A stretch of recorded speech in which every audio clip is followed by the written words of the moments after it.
As the only expert capable of completing a rescue at a depth of 1,000 meters, I received a salvage order worth millions. Over a decade ago, I had dove into those same waters. My son Alvarez's research submarine was damaged on the ocean floor. He suffocated to death in the darkness, deprived of oxygen. I was consumed by grief.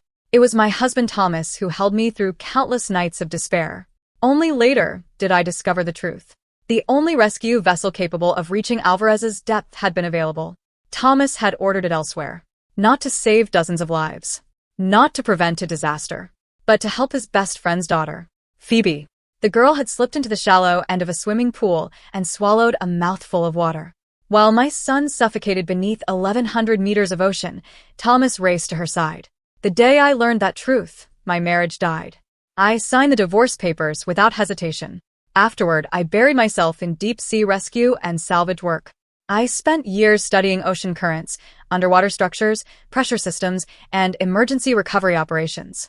Eventually, I knew every trench, ridge, and current pattern in these waters better than I knew the streets around my own home. I couldn't save Alvarez, but maybe I could prevent another parent from enduring what I had. That had become my purpose, my reason for continuing. And now fate had brought me back here. Same waters, same depth, same catastrophic hull deformation, minimal oxygen reserves. A nightmare I knew all too well. I reached for the client file. Then I froze. The photograph clipped to the front page stared back at me. A face I recognized instantly. A face I could never forget. For several seconds, the room was silent except for the faint hum of the ventilation system overhead. Then I smiled. A small smile.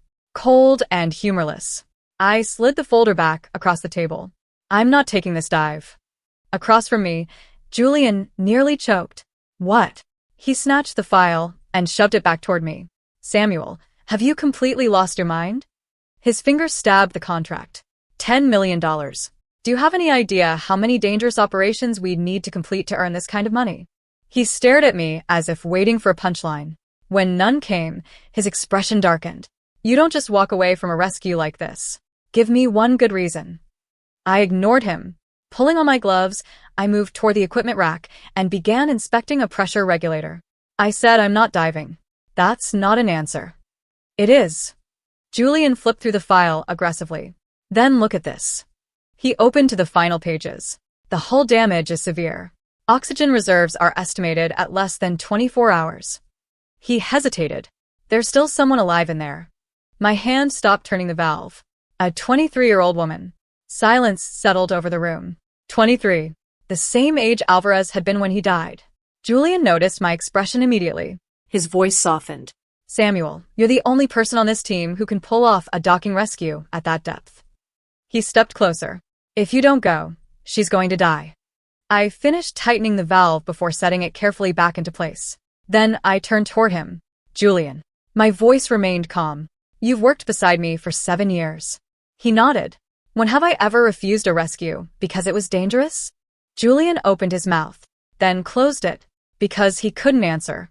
In 7 years, I had accepted every impossible assignment that came my way. Storms, collapsed wrecks, underwater cave entrapments.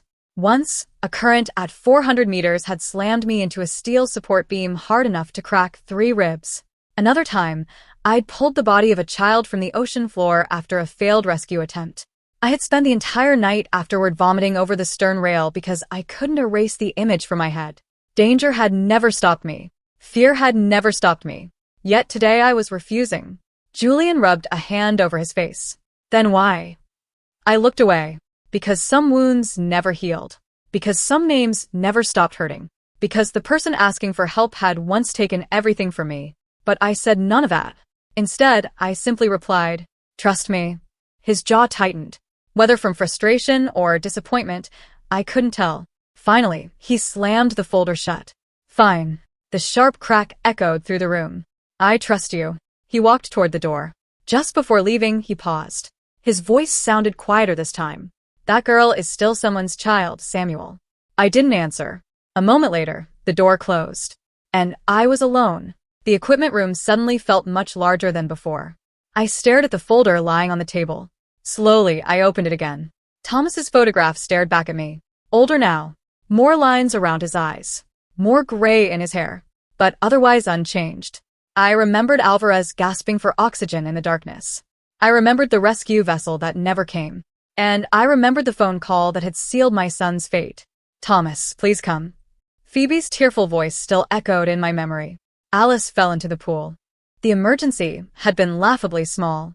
A stumble, a mouthful of water, a frightened child crying beside a swimming pool. Yet that was enough. Enough for Thomas to abandon our son. Enough to leave Alvarez alone beneath the sea. My chest tightened. I shoved the folder toward the corner of the table. At that exact moment, my phone buzzed. A message from Julian. The client called again. They're requesting to speak directly with the technical director. Should I connect them? I stared at the screen for a long time. Finally, I typed 2 words. Put them through. The phone rang almost immediately. I answered. "Hello." The voice that responded was smooth, confident, and unmistakable. 10 years hadn't erased it. "Is this the technical director at Deep Sea Rescue?" My grip tightened around the phone. "It is." "Good." A brief pause. "I'm Thomas from Ocean Corporation." I said nothing. "I assume you've reviewed the situation." Another pause. Then he said the words that made my stomach turn. "Name your price." My expression remained unchanged. "I'm not taking the job." Silence. A few seconds later, Thomas laughed. A short, amused laugh. As though he believed I was negotiating. "Perhaps you didn't hear me." His tone sharpened. "I said name your price." "I heard you." My voice was flat. "I'm still not taking it." This time he didn't laugh. $50 million. The number dropped between us like a stone. No conditions. 50 million cash. His voice remained steady. Half before the dive. Half when you bring her back alive. Another pause. That's an offer no rescue operator in the world would refuse. I sat quietly, listening to the faint hum of the equipment room. 10 years ago, there hadn't been enough money in the world for him to save my son. Today, he was willing to spend 50 million to save someone else's daughter. The irony was almost unbearable. And still I said nothing. For several seconds, neither of us spoke. On the other end of the line, I could hear Thomas breathing. Then, apparently mistaking my silence for hesitation, he raised the offer again. "Cash isn't the only option. I can give you stock." His tone carried the confidence of a man who believed everything in the world had a price. 0.5% of Ocean Corporation. Annual dividends. Lifetime returns. "Mr. Thomas." I cut him off before he could continue.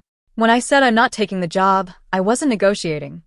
The silence that followed was noticeably heavier. Then his voice dropped several degrees. "Tell me why." "No particular reason." I leaned back in my chair. "Refusing is my right." "My right?" His voice sharpened instantly. "Do you even understand what's happening down there?" The anger he had been suppressing finally surfaced. More than 1,000 meters below the surface. The hull is already deforming. Oxygen reserves are nearly gone. That's a human life we're talking about. "I know. You know." His volume rose. "And you're still refusing?" He let out a frustrated breath. "You're the only person capable of reaching that depth in time. You won't even consider it." I stared at the dark window beside my desk. Outside, waves crashed against the dock. Inside, old memories clawed their way back to the surface. "You realize this is the same as letting someone die, right?" My grip tightened around the phone. Letting someone die. For a moment, I almost laughed. "Mr. Thomas." My voice was calm. "Coming from you, those words are surprisingly interesting." A pause. "What exactly is that supposed to mean?" "Nothing."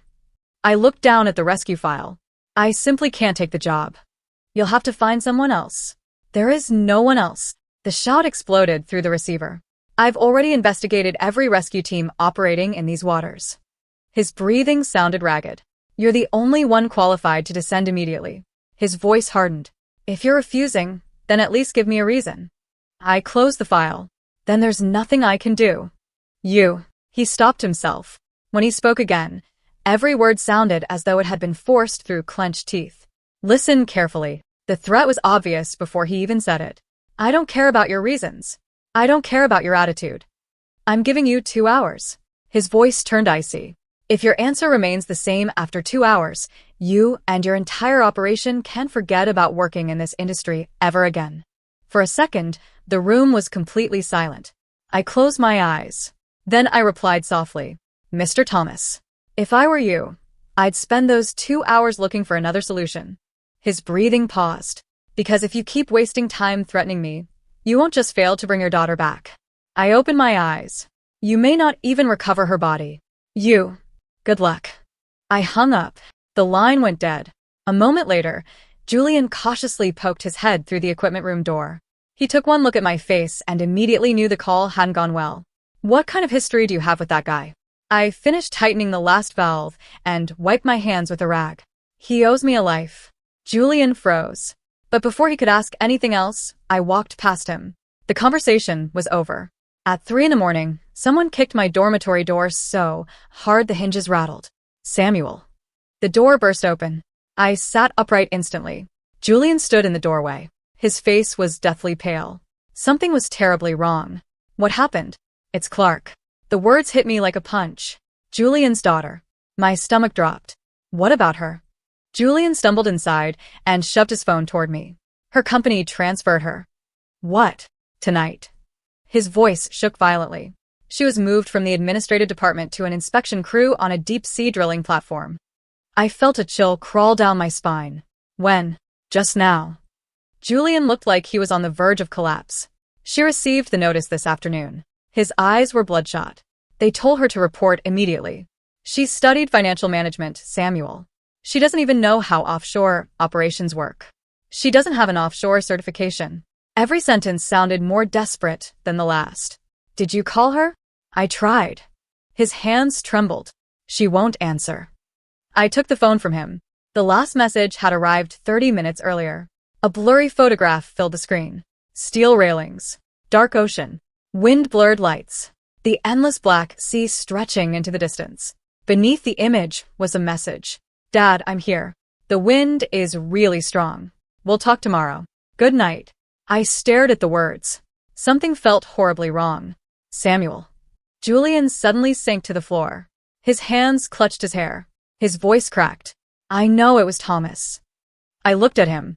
I know this is because of me. Don't panic. How can I not panic? He practically shouted. The inspection team walks the outer deck. When the weather turns bad, people get swept overboard. His eyes were red. If something happens, it won't. I interrupted him firmly. What Thomas wants is pressure. Julian laughed bitterly. Pressure? Then his shoulders collapsed. A second later, he dropped to his knees. Samuel. The sight stunned me. For 7 years, Julian had stood beside me through storms, injuries, and failed rescues. Now he was kneeling. Get up, please. His forehead touched the concrete floor. Clark is only 22. His voice broke. She doesn't understand any of this. She's afraid to touch crabs when we go to the market. A sob escaped him. I'm begging you. You can hate me. You can yell at me. Hit me if you want. Just save my daughter. The room felt suffocatingly quiet. I crouched in front of him and gripped his shoulder. Julian. He slowly looked up. Tears covered his face. Look at me. He did. I promise you. I spoke each word carefully. Clark will be safe. His lips trembled. Then you'll take the rescue? No. The answer came immediately. His face froze. I'll protect Clark another way. I helped him stand. But this job. My chest tightened. I can't take it. Julian stared at me. Confused. Desperate. Unable to understand. Then a deafening roar shattered the silence. Whump. Whump. Whump. The entire building trembled. Helicopter blades. Growing louder. Closer. Julian and I rushed outside. A black helicopter descended onto the base helipad. Powerful gusts swept across the dock, sending loose tarps and paperwork flying. Painted along the side was a silver emblem. Ocean Corporation. The cabin door opened before the rotors had even stopped spinning. A tall man stepped out first. Dark overcoat. Expensive shoes. 2 bodyguards immediately followed behind him. And then came Phoebe. 10 years had passed. Yet somehow she looked exactly the same. Perfect makeup. Perfect hair. The same fragile expression she had worn a decade ago. The same helpless look that always convinced people to protect her. Thomas held her hand as he helped her onto the tarmac. Just like before. It's them, I said quietly. Beside me, Julian's fists clenched. Fear and rage battled across his face. They brought bodyguards. I slipped on my jacket. Doesn't matter. Then I started walking. Come on. Thomas stood in the center of the helipad like he owned the place. Perhaps he thought he did. His eyes swept across our base. The rust-streaked containers, the battered equipment, the weathered docks, the grease-covered cables. Disgust flashed openly across his face. Then he saw me. His gaze lingered for less than a second before moving away. He didn't recognize me. Of course he didn't. The woman he had once loved no longer existed. The sea had taken her long ago. Who's in charge here? His voice carried clear impatience. Julian instinctively glanced at me. I stepped forward. I am. Thomas finally gave me a proper look. You? Me. A cold laugh escaped him. He muttered something to one of the bodyguards before looking toward Julian. You're Julian? His smile widened. How's your daughter doing on my platform? Julian instantly surged forward. I grabbed his arm. Don't. Thomas laughed, apparently enjoying every second. I gave you 2 hours. His gaze returned to me. You didn't use them, so I came personally. Phoebe stepped forward, tears already glistening in her eyes. My daughter is down there. Her voice trembled. Alice is only 23. She's been trapped for 14 hours. She clung to Thomas's arm. Thomas immediately patted her shoulder in comfort. Then he looked at me. 50 million. His eyes were ice cold. I'll transfer it now. Put on your equipment and start preparing. I met his gaze. I told you. I can't take this job. His jaw tightened. Still negotiating? He tilted his head. Fine. 100 million. 200 million. He spread his hands. I've dealt with people like you before. Name your price. I said it isn't about money. Then what is it about? He stepped closer. The pressure he radiated would have intimidated most people. Not me. Do you have some grudge against me? His eyes narrowed. Have we met before? I stared directly into those familiar eyes. The same eyes that had once looked at me with love. The same eyes that had abandoned our son. My voice was almost a whisper. We've met. But he didn't understand. He never would. Thomas dismissed it with a wave. Whatever. He pointed toward the ocean. My daughter is dying. You're the only one who can save her. Then he pointed at Julian. And your partner's daughter is on one of my platforms. Julian's face drained of color. Thomas smiled. A slow, cruel smile. She's inexperienced. No offshore certification. If something happens, he shrugged. It probably won't even qualify as a workplace incident. Julian trembled. You're threatening her? I'm stating facts.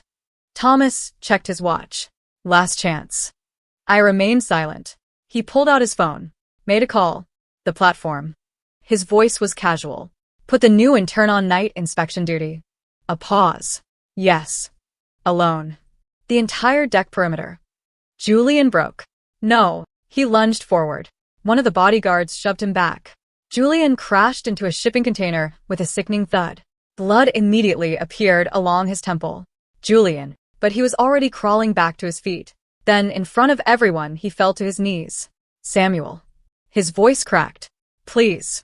Thomas watched the scene calmly, almost amused. You see? He slipped his phone into his pocket. This could have been simple. I looked at Julian kneeling in the dirt, blood running down his face. Then I looked at Thomas. 10 years ago. Today. Nothing had changed. To him, people were still tools. Lives were still bargaining chips. You think I'm afraid of you? I asked quietly. Thomas shrugged. Whether you're afraid doesn't matter. His gaze was indifferent. If you don't dive, Clark becomes another name in a maritime accident report. He paused. And eventually, your little company becomes an accident too. The wind howled across the dock. For a long moment, nobody spoke. Then I finally looked him in the eye. My voice was calm. Calm enough to make everyone uneasy. I can't save the daughter of the man who killed Alvarez. The smile vanished from Thomas's face. For the first time all night, genuine confusion appeared in his eyes. I took a step forward. If you force me onto that submarine, my voice dropped to barely above a whisper. I'll make sure neither of us ever comes back to the surface. The entire helipad fell silent. The silence after my words was absolute. Even the wind seemed to hold its breath. Thomas stared at me. For the first time in our entire exchange, he looked uncertain. Not afraid. Not yet. But uncertain. What did you just say? I didn't repeat myself. He stepped forward, closing the distance between us until I could see the lines around his eyes clearly. The years had carved him into something harder than the man I had once known. But underneath all of it, something flickered. Recognition. Slow and reluctant. Like a man surfacing from very deep water. Samuel. He said the name carefully, as if testing whether it fit. His eyes moved across my face. The cropped hair. The weathered skin. The hands that had once held his. The hands that had pulled the bodies of strangers from the ocean floor ever since. It can't be. His voice was barely audible. It is. Phoebe looked between us. Confused. Thomas? Who is this person? He didn't answer her. For the first time in 10 years, Thomas was somewhere she couldn't follow. You changed your name, he said finally. I changed everything. His jaw tightened. How long have you known it was me? From the moment Julian showed me the file. Something shifted in his expression.